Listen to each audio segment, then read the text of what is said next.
Today we're uncovering the details of a heartbreaking mystery that has haunted many for over 2 decades. The disappearance of Asha Degree. On a stormy February morning, she packed a bag and left her home, and has never been seen or heard from since.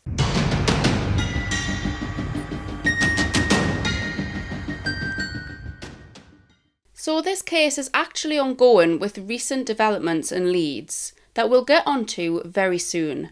But first, let's start from the beginning. So today's case unfolds in Shelby, North Carolina, where Asha lived with her parents Harold and Aquila Degree, and her older brother O'Brien. The whole family were very close-knit, including their extended family, with life centering around school and church. Asha was a 4th grader at Fullstone Elementary School and a talented basketball player. So just 2 days before Asha's disappearance, she had actually been playing basketball with her team, but unfortunately fouled out and was no longer able to finish the game. They then went on to lose that game, which was their first loss of the season. Asha was devastated. She needed both her mum and her teammates to console her and calm her down, but she seemed perfectly fine about the game by the following day. It's unclear if this incident had any connection to Asha's disappearance at all, but I thought it was still worth mentioning. So the 13th of February 2000 was like any other Sunday. The Degree family attended church together before having lunch at Asha's aunt's house and later returned home. That evening, just before 9 p.m, a power cut hit the neighbourhood due to a car accident from the horrendous stormy conditions that night. Some reports differ slightly, with the timings being all over the place, so I'm not entirely sure which are correct, but it said that both 10-year-old O'Brien and 9-year-old Asha were both in bed already by this point. Others claim that they didn't go to bed until after the power cut. The power came back on between 12 and 12:30 a.m. Harold checked on the two kids at 12:30 a.m. and again at 2:30 a.m. to find them both fast asleep both times. The two shared a bedroom, so shortly after this, O'Brien remembers hearing Asha's bed creak, but he just assumed that she was turning over, so he didn't think too much of it. Aquila woke up at 5:45 to get the kids ready for school. It's said that she got up slightly earlier that morning than normal, as the two needed a bath, as the power cut the night before had stopped them from being able to go in, which again is where the timings are a bit all over the place, as surely if they were already in bed, as some articles claim, the power cut wouldn't have affected them going in the bath. But the timings here aren't particularly important, so let's just move on. Aquila soon discovered that Asha wasn't in her bed. She checked the rest of the house, as she thought maybe she'd already gotten up and maybe gone to the toilet or was getting ready, but she wasn't there. Aquila then checked their cars, but again Asha was nowhere to be found. Panic then set in. Harold thought that maybe she'd went across the street to her grand's house, but after calling, they learned that she wasn't there either, so they called the police. They noticed Asha's black backpack was missing, along with some of her favourite items of clothing, including jeans with a red stripe. Why would a 9-year-old pack a bag and leave in the middle of the night? Not to mention in the middle of a storm in February. Harold and Aquila married 12 years earlier on Valentine's Day, and little did they know they would be spending their anniversary that year searching for their daughter. Police were quickly on the scene, conducting intensive searches, but their dogs couldn't pick up Asha's scent, most likely because of the heavy rain that night. Aquila, now desperate, began pacing the streets in her neighbourhood, calling out Asha's name, but again had no luck. This attracted the attention of neighbours and friends though, so many of them cancelled their plans for the day to help search for 9-year-old Asha. Reports of the missing girl spread so quickly, which thankfully encouraged a couple of motorists to come forward with sightings, giving investigators a more refined search area. 2 truck drivers noticed a girl wearing white jeans and a white t-shirt walking down Highway 18 in North Carolina between 3:45 and 4:15 a.m. One of the 2 motorists considered it very strange for such a young girl to be out alone at that time of night, so they turned around, but when approaching Asha, she left the roadside and ran into the woods. This sighting, just 1.3 miles from her home, marks the last known sighting of Asha Degree. Initially, investigators assumed Asha must have just ran away, but family insisted that this was so out of character for her. She's never ran away before, and there's no clear reason for her to do so. Investigators also stated that she's much younger than a typical runaway child. Generally around the age of 12 is more likely. But looking at this now, 2 decades on, at just 9 years old, the idea of disappearing for over 2 decades without assistance seems implausible. The family also didn't own a computer, as Asha's parents, both 31 at the time, had fears of online predators, so they kept their children shielded from any outside influences. But it also meant that police didn't have any leads from possible search history. Tragically, nothing belonging to Asha was found that day. And like in any missing persons case, time is crucial in increasing the chances of finding the person alive, so family were increasingly anxious.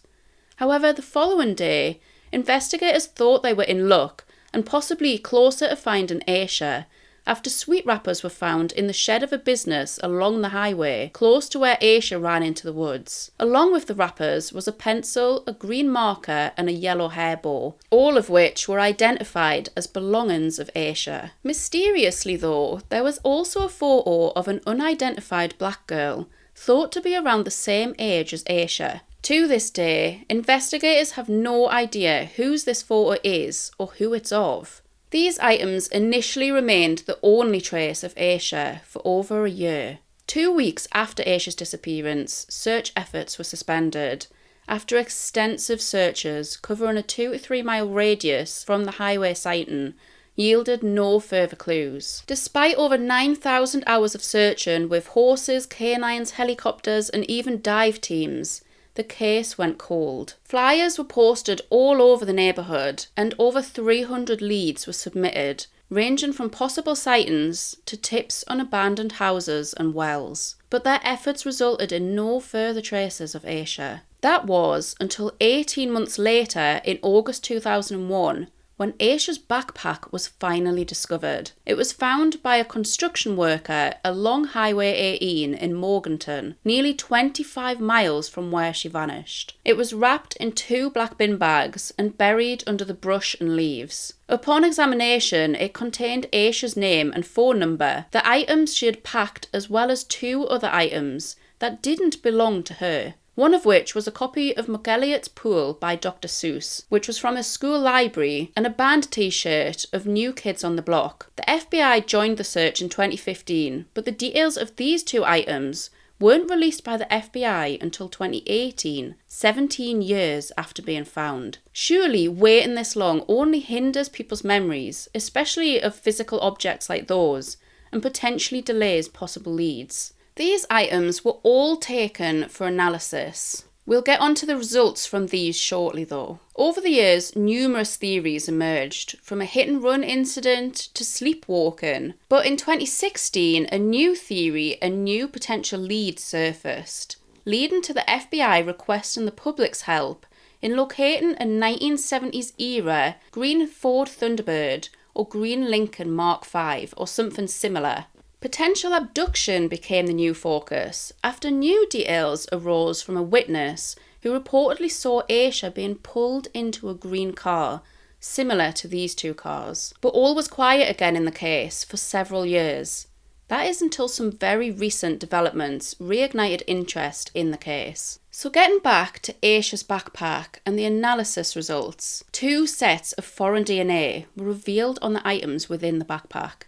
The first was a hair matching that of Anna Lee Deadman, who was just 13 years old at the time of Asha's disappearance. And the other set of DNA belonged to Russell Underhill, who was a resident in 2 of the care facilities operated by the Deadman family. So after 25 years, investigators believe that they may finally have potential suspects on their hands related to Asha's disappearance. Within the Deadman family is Roy Deadman, his wife Connie Deadman, and their 3 daughters, Anna Lee, Lizzie, and Sarah. Following this DNA evidence, police issued warrants for the Deadman's properties in September 2024, one of which was on Cherryville Road, just 4 miles or 6 minutes from where Asha was last seen.